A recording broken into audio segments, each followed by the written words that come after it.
দেখেন, ট্রাম্পের পাগলামো এখনো থামলো না। বোঝা যায় যে আসলে এই যুদ্ধবিরতি যে আলোচনা, ইরানের ১০ দফা প্রস্তাব মেনে নিয়ে আলোচনা শুরু করা, এটা ট্রাম্পের জন্য অত্যন্ত পরাজয় হয়েছে। ট্রাম্প এমন কিছু দেখাতে পারেনি, যেখানে আমেরিকার জনগণ মনে করবে যে সে খুব বিজয়ী হয়েছে। সুতরাং এখন আ মানে আহত বাঘের মতন সে গর্জন করছে, ছটফট করছে। কি বলছে? চুক্তি না মানলে আরো বড়, আরো ভয়াবহ, আরো শক্তিশালী গোলাবর্ষণ শুরু হবে। তো এইরকম হুমকি-ধামকি তো আর কম হয়নি। এবং ট্রাম্প বলছে ইরানের আশেপাশেই থাকবে মার্কিন সামরিক বাহিনী। চুক্তি না মানলে আবার হামলা। তাহলে কি হলো? চুক্তির মধ্যে অন্যতম একটা শর্ত আছে যে মধ্যপ্রাচ্য থেকে মার্কিন বাহিনী সরাইতে হবে।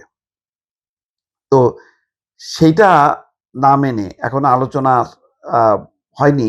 কিন্তু সে আগে থেকেই ঘোষণা করতেছে যে ইরানের আশেপাশেই থাকবে তার সামরিক বাহিনী। তাহলে আলোচনার কি অর্থ হইল?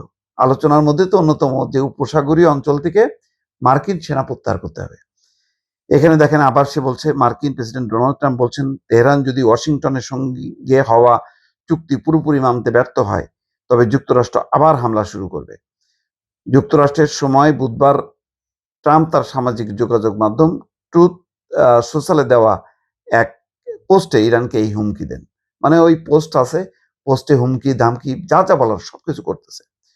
চুক্তি মানা না মানা প্রসঙ্গে ট্রাম্প লিখছেন, যদি কোনো কারণে তা না হয়, তেমনটা হওয়ার সম্ভাবনা খুবই কম, তাহলে গোলাবর্ষণ শুরু হবে আরো বড়, আরো ভয়াবহ এবং আরো শক্তিশালীভাবে, যা হবে যা আগে কেউ দেখেনি।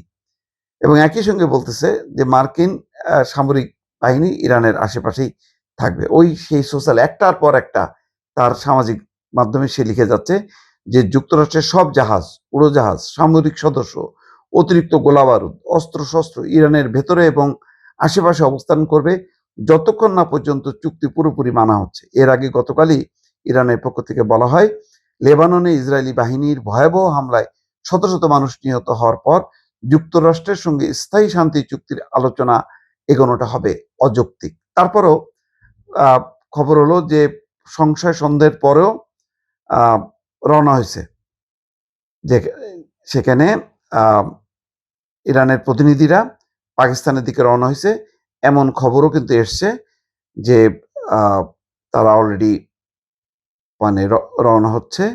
আম, সেই খবরও কিন্তু চলে এসছে। তো সব মিলায় আমেরিকার অ্যাটিচিউডটা ভালো না এবং সব সময় কিভাবে ইসরায়েলকে সমর্থন করা যাবে এই থাকে তাদের মানসিকতা।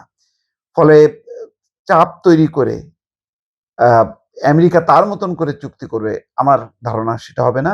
বরং ইরান তার ১০ দফার যে শর্তগুলো আছে সেই শর্তগুলোর পক্ষেই আলোচনা করে